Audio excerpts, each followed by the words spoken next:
Everyone. As you might notice, I'm back in Tokyo now.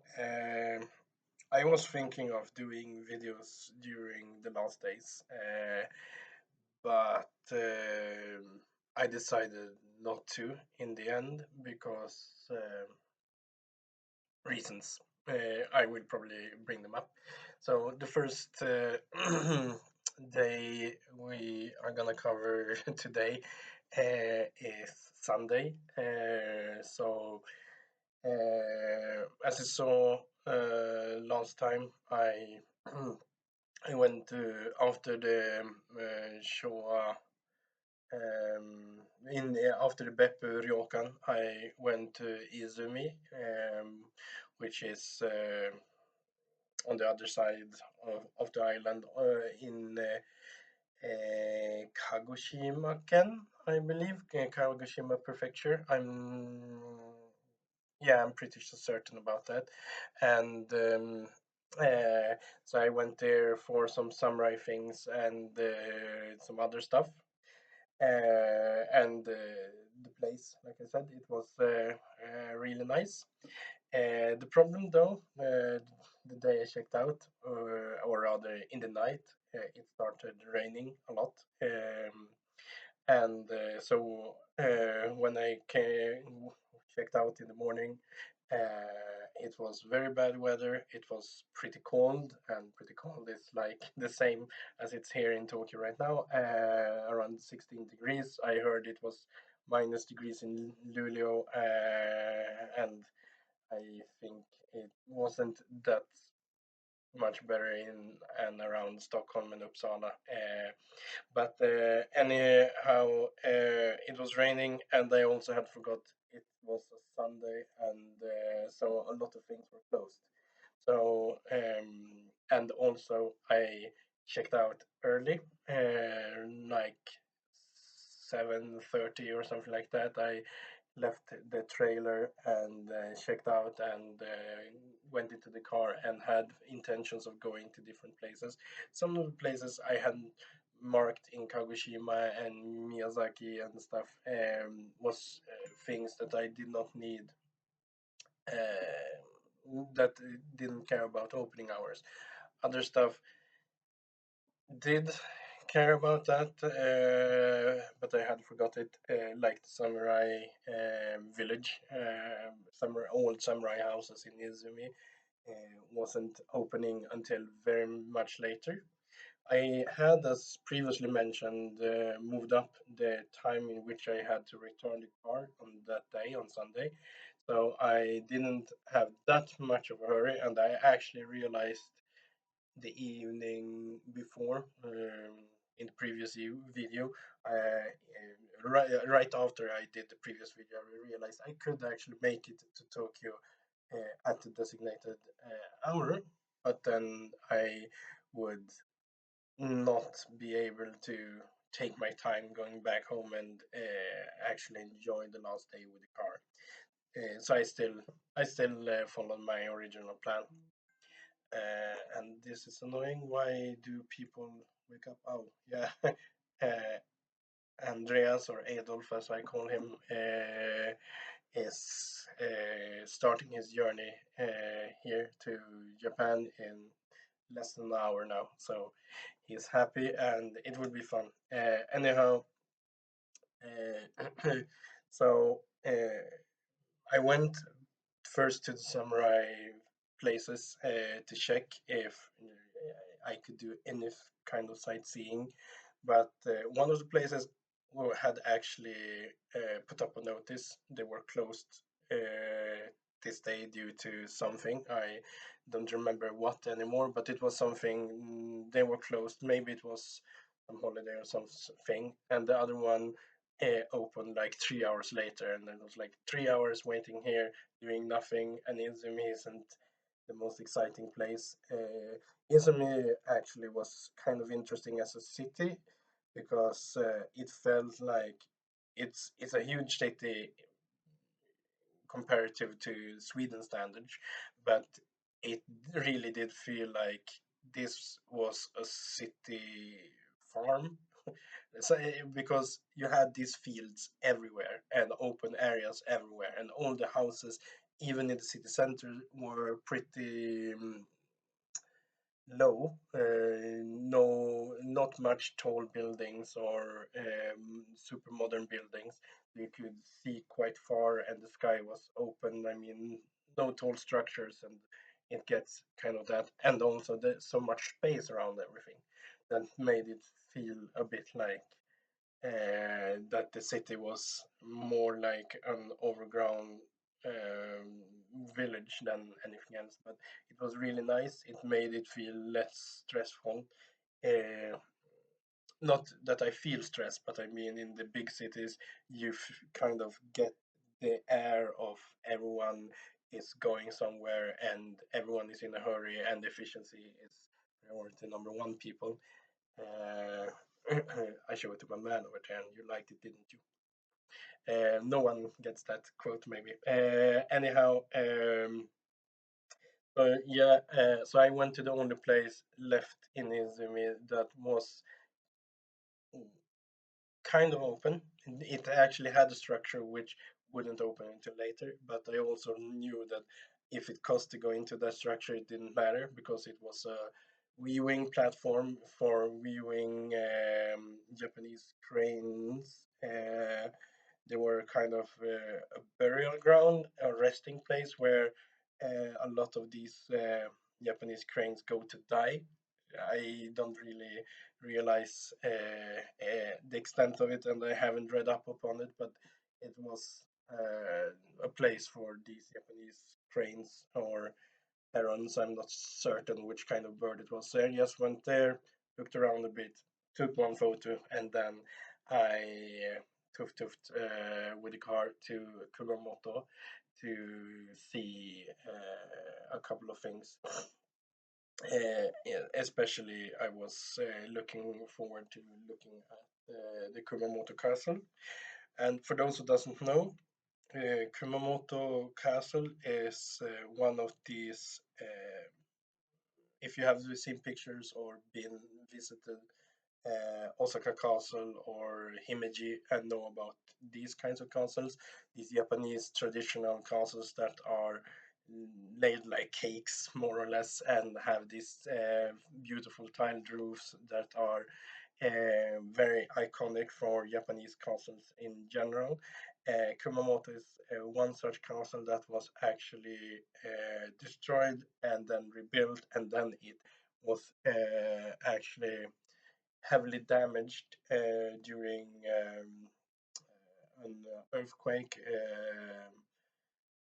2000, yeah, the earthquake that was in 2016 or 17. I don't really remember. That earthquake, it kind of made the castle fall down, and the castle was rebuilt maybe 150 years ago, something like that.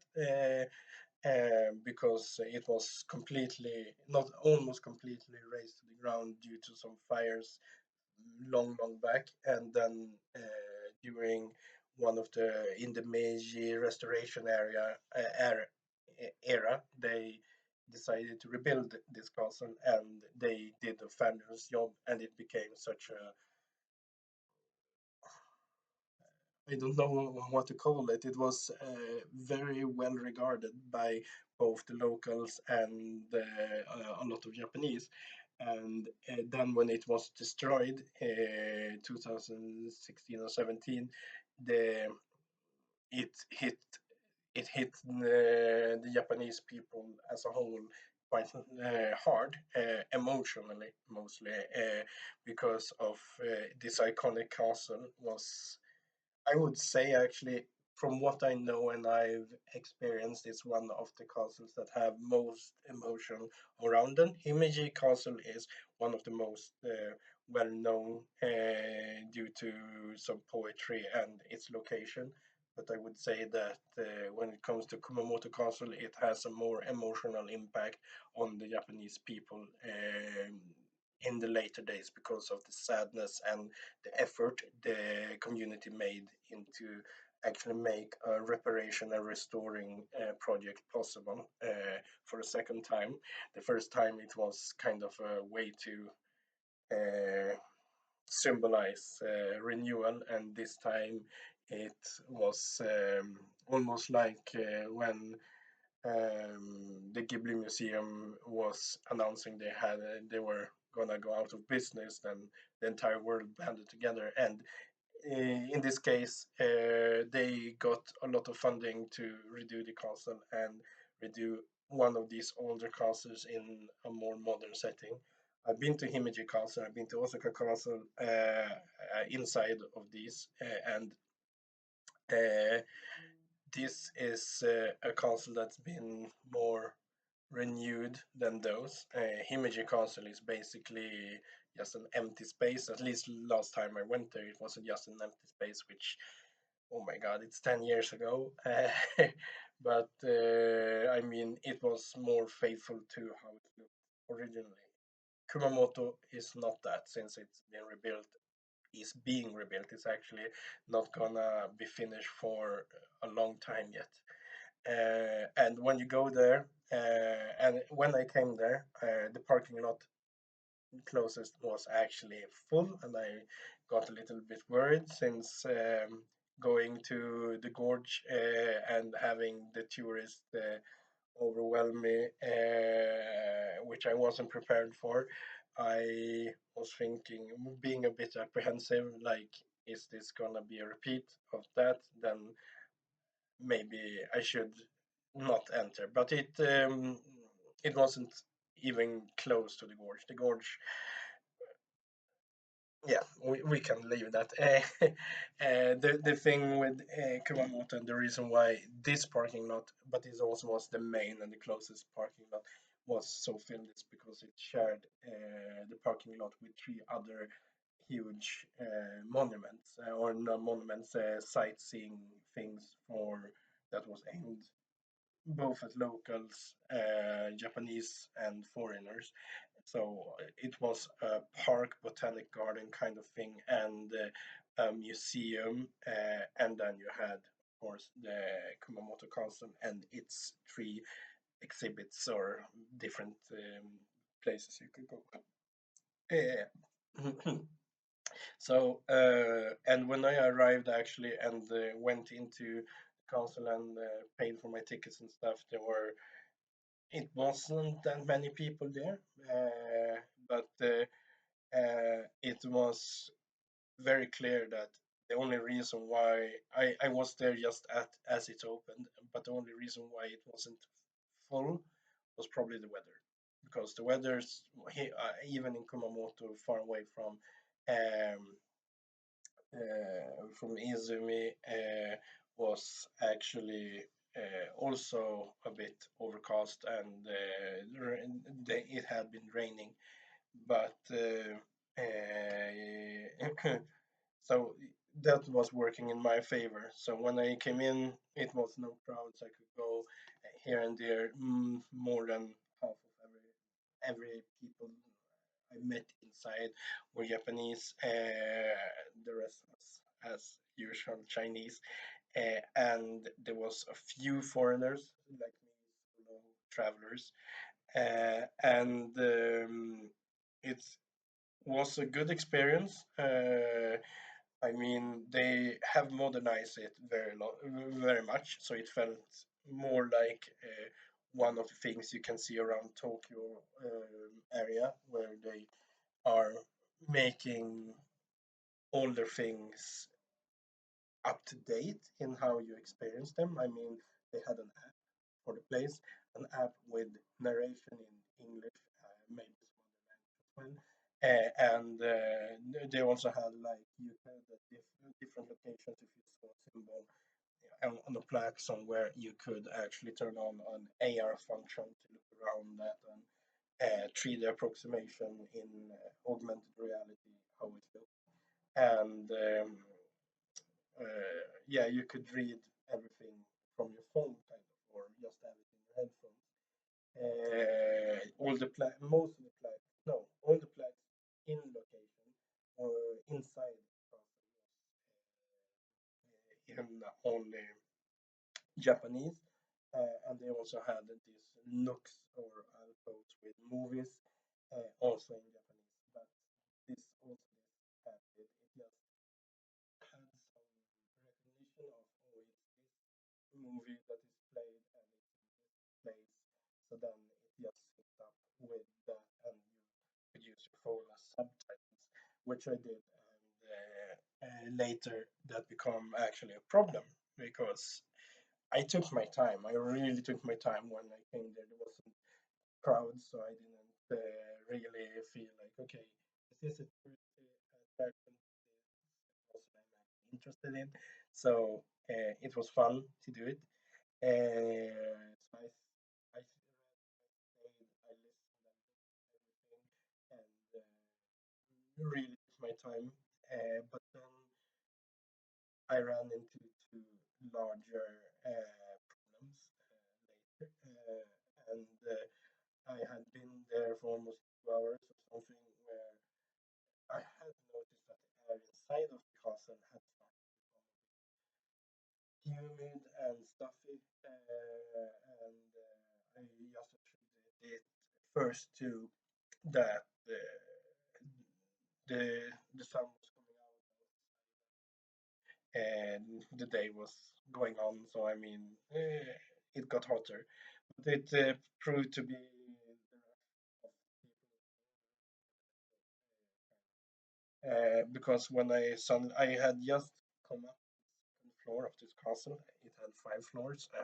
Still have 5 floors, and I was looking at the video titles and sitting down. Up till that point, I had stopped and read and looked and scrutinized everything. Then suddenly there was so many people around me, including foreigners that were like, "Oh, we don't. There is a guy here. Let's just peek over his shoulder." And I absolutely hate that. Yeah, when people don't respect personal space, that's my reflex is from from elementary and junior high. That period, it's violence. So when someone does that and it triggers that response, my adrenaline goes up. I immediately become very tense and annoyed. And then I started to realize, okay, now there are tour groups of, in lack of a better term, idiots, people that weren't really dare to experience it because they rushed by a lot of the super interesting stuff.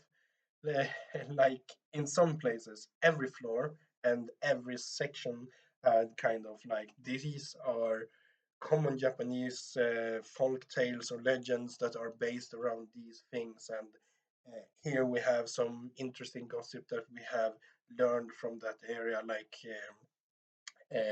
there are records of people talking about this worker during the first restoration that boasted his strength. And there was a lot of these small curiosities that weren't really interesting in the regard, like it didn't fill any purpose, but it is so deep of the Japanese culture, like yes, small silly tales and other small interesting details that are thing, but people just pushed by it unless it was shining or glittering or something like that, because it was mostly Chinese, Taiwanese, and some elderly foreigners from Europe, different parts of Europe. Yeah, it got like it was, and also kids that really didn't want to be there, that thought it was boring, except the things that where they could run around. Like there was a wooden replica of the castle that was actually a replica of the miniature version of the castle that the architects made when they were remaking it during the major restoration period. And yeah, still, it got me very unsettled. So I sped up. So then floor three and up, I didn't really go into it because there was too many people suddenly from nowhere. It wasn't still as horrible as the gorge in many ways, but it the foreigners that were almost leaning on my shoulder to read my phone instead of taking up their own fucking phones and downloading this small little convenient app. And there was free Wi-Fi at the console as well, so even if they hadn't bought a SIM card, they could have done it. It was annoying, and of course it was Europeans and yeah, European, not Europeans, I mean Americans. So yeah, yeah, horrible thing. And I couldn't have been there much earlier anyway. But it is a very interesting castle, but it's also very narrow. I mean, they have rebuilt inside, uh, so that it's mostly featuring all the things that are of interest for the castle, and also there are new parts now since the earthquake about how they have now remade some things so it could withstand the mega quake that is expected to happen in the near future and stuff like that. So yeah, so Sunday I did that, and then I drove away after that, and I drove directly to the car place. And left the car. And for some people, yeah, in the group, I did a video when I did that. And all in all, driving in Japan is probably one of the best ways to experience Japan. I think going by train, as I have done several times before, and last year as well, was actually very nice and is very nice, but it's more expensive in some ways and it's less expensive in other ways. But you have a bit of more freedom in what to do if you have the patience to do it, and you are also more flexible in what you see, like um,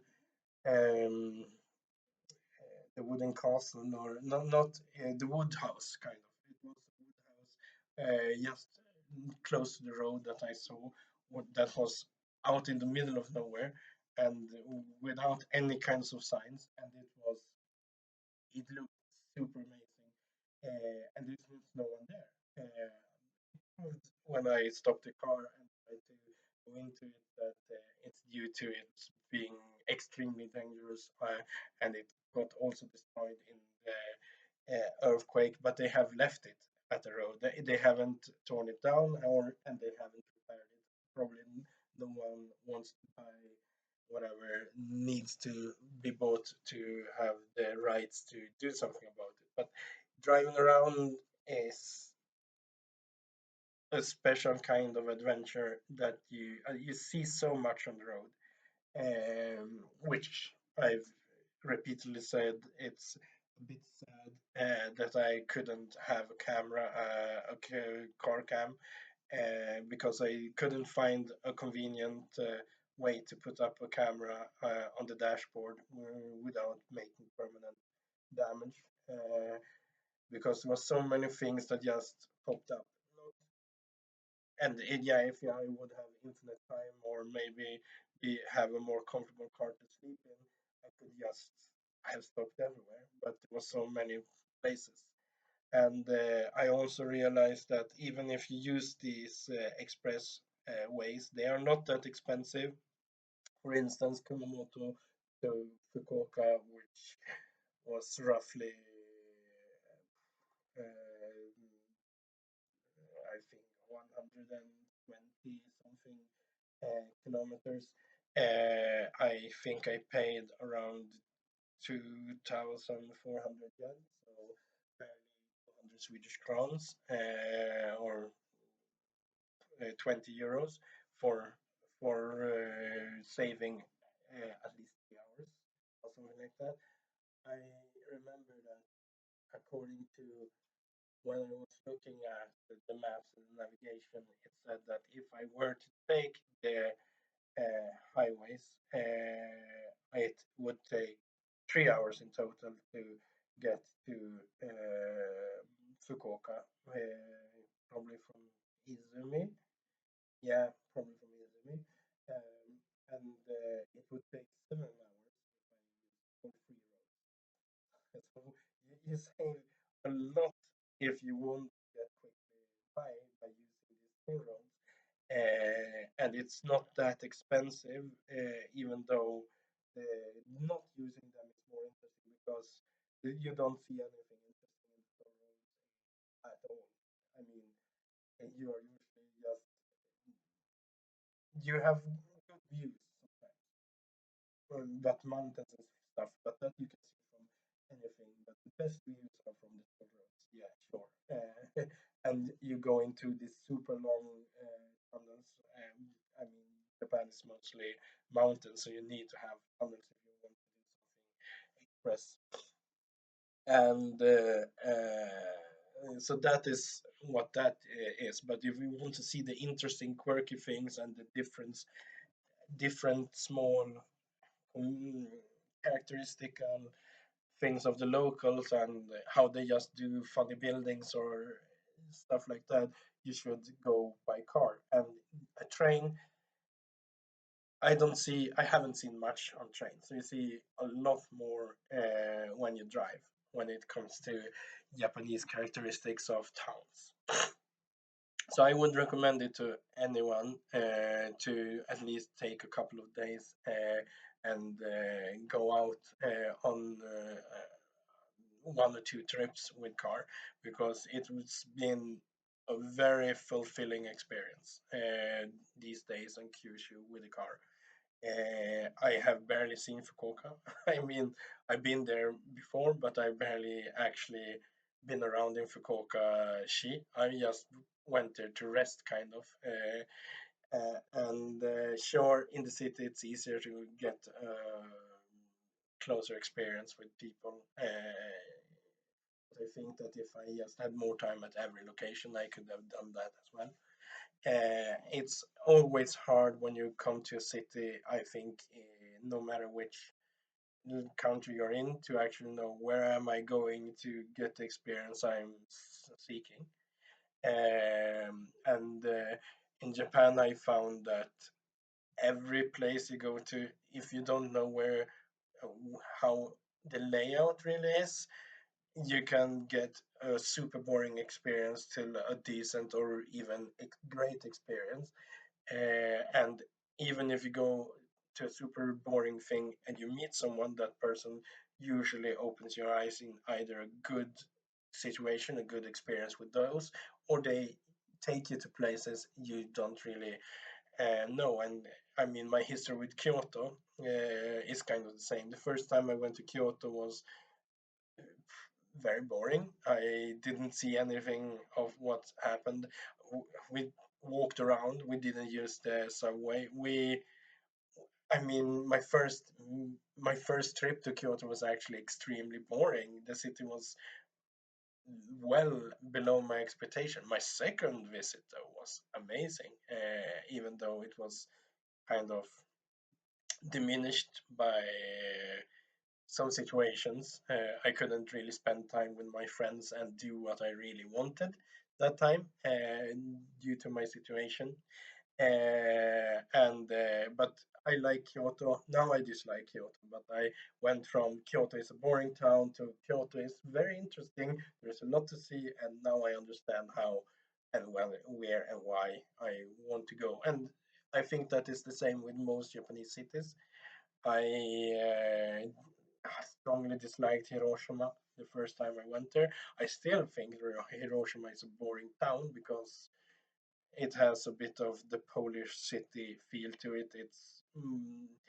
It's not much interesting stuff happening, and most of the things that makes Hiroshima is not of interest to me. It feels too focused on stuff like the bomb, and it it's a bit repetitive, and Poland has the same feeling in many of its cities. It's a lot of complaining or whatever to say. And Nagasaki, I just got too little time there, and the city was old. I would just say it seems to be the less developed major city I've been to in Japan so far. It really does feel run down from the little I saw, but it was interesting to be there.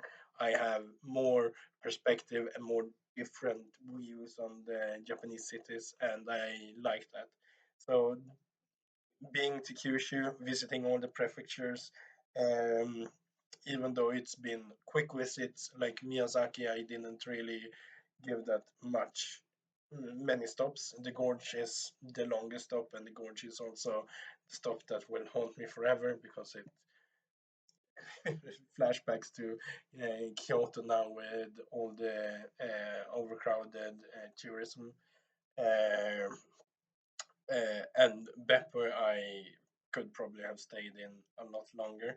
I wanted actually to do this sand thing where you are packed down in sand, uh, but I didn't have time. I feel like even if I'm done with Kyushu, like I have experienced some of what every prefecture has to give. I feel like there are still things I want to do like Tokyo. Tokyo still has things I want to do, and but my interest in Tokyo has shifted from seeing things to experiencing things and getting to know people. It's a great place to do that for me now. It still has lots to do and look at, but I prefer to do that with people that haven't been to Japan before that is interested those stuff because I've done so many of these things already, and I have some things I wanna do this trip.